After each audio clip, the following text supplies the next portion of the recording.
بسم اللہ الرحمن الرحیم۔ سانپ اور مور جنت سے آئے ہوئے جانور ہے۔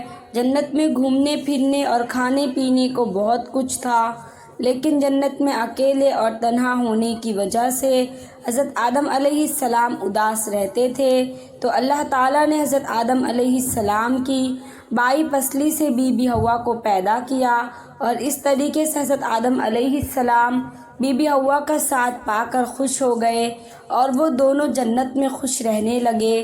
اللہ تعالیٰ نے ان سے کہا کہ تم دونوں جنت میں جو چاہو کھاؤ پیو، گھومو پھرو، لیکن خبردار اس درخت کے قریب مت جانا اور نہ ہی اس کا کوئی پھل کھانا۔ اگر تم نے ایسا کیا تو تم ظالموں میں سے ہو جاؤ گے۔ سانپ اور مور بھی اس وقت جنت میں رہتے تھے، اور وہ دونوں جنت سے باہر آ جایا کرتے تھے۔ اس وقت سانپ کے پیر بھی تھے، اور سانپ کے منہ سے ابرک کی بہت اچھی خوشبو آتی تھی، اور مور جو آج اتنا خوبصورت ہے وہ اس سے بھی کئی زیادہ خوبصورت ہوا کرتا تھا۔ جب وہ جنت میں رہتا تھا تو مور کے پاؤں بھی بہت زیادہ خوبصورت تھے۔ ایک دن جب وہ دونوں جنت کے باہر آئے تو ان کی ملاقات شیطان سے ہوئی۔ شیطان نے ان دونوں سے کہا کہ مجھے بھی اپنے ساتھ جنت میں لے چلو، تو ان دونوں نے جواب میں کہا کہ ہمیں اللہ تعالیٰ کا خوف ہے اور اس بات کا ڈر ہے کہ تمہیں اپنے ساتھ جنت میں لے جاتے ہوئے ہمیں کوئی دیکھ نہ لے، اس لیے ہم تمہیں اپنے ساتھ جنت میں نہیں لے جا سکتے۔ شیطان نے انہیں اپنی دوستی کا واسطہ دیا کہ ہم جنت میں ساتھ رہیں گے، مجھے بھی جنت میں لے چلو۔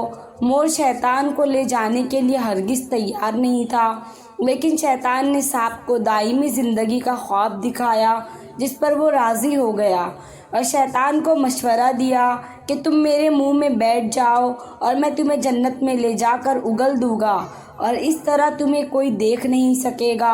خیر، سانپ نے شیطان کو منہ میں جنت میں لے جا کر اگل دیا۔ اس طرح شیطان دوبارہ جنت میں داخل ہونے میں کامیاب ہو گیا۔ شیطان جنت میں حضرت آدم علیہ السلام اور بی بی حوا سے ملاقات کی اور ان سے کہا کہ میں تمہارا خیر خواہ ہوں، تم نے جنت میں ابھی تک اس پھل کو کیوں نہیں کھایا؟ اس پر دونوں نے شیطان سے کہا کہ اللہ تعالیٰ نے ہمیں اس درخت سے دور رہنے کا حکم دیا ہے اور اس کا پھل کھانے سے منع فرمایا ہے، اس لیے ہم نے ابھی تک اس کو نہیں کھایا اور نہ ہی کھائیں گے۔ جب حضرت آدم علیہ السلام سو گئے تو شیطان اماں حوا کے پاس آیا اور انہیں بہکانے لگا۔ کہا اللہ تعالیٰ نے تمہیں پھل کھانے سے اس لیے منع کیا ہے کہ کہیں وہ پھل کھانے کے بعد تم نہ مرنے والے بن جاؤ اور ہمیشہ کے لیے جنت میں رہنے لگو۔ حضرت بی بی حوا نے شیطان کے بہکاوے میں آ کر اس درخت کا پھل کھا لیا۔ حضرت آدم علیہ السلام سو کر اٹھے تو بی بی حوا نے انہیں بھی اس درخت کا پھل کھانے پر مجبور کیا، اور وہ پھل حضرت آدم علیہ السلام کو بھی کھلا دیا۔ جیسے ہی ان دونوں نے اس درخت کا پھل کھایا تو جنت کا لباس اتر گیا۔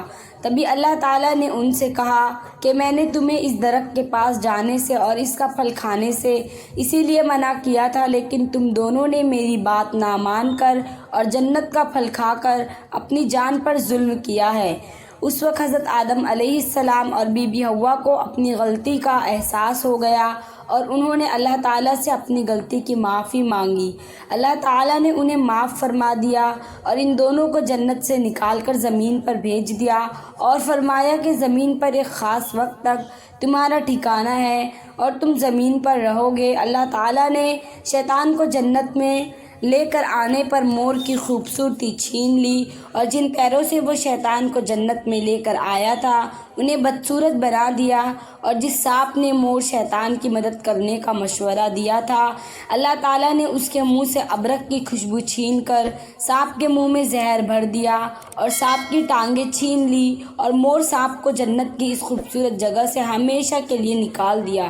اللہ تعالیٰ سے دعا ہے کہ وہ ہمارے ذہنوں کو تمام شیطانی وسوسوں سے پاک کر دے، اور نبی پاک صلی اللہ علیہ وسلم سے سچی پکی محبت کرنے کی توفیق عطا فرمائے، اور بروز قیامت ہمارا حشر نیک لوگوں کے ساتھ فرمائے، آمین۔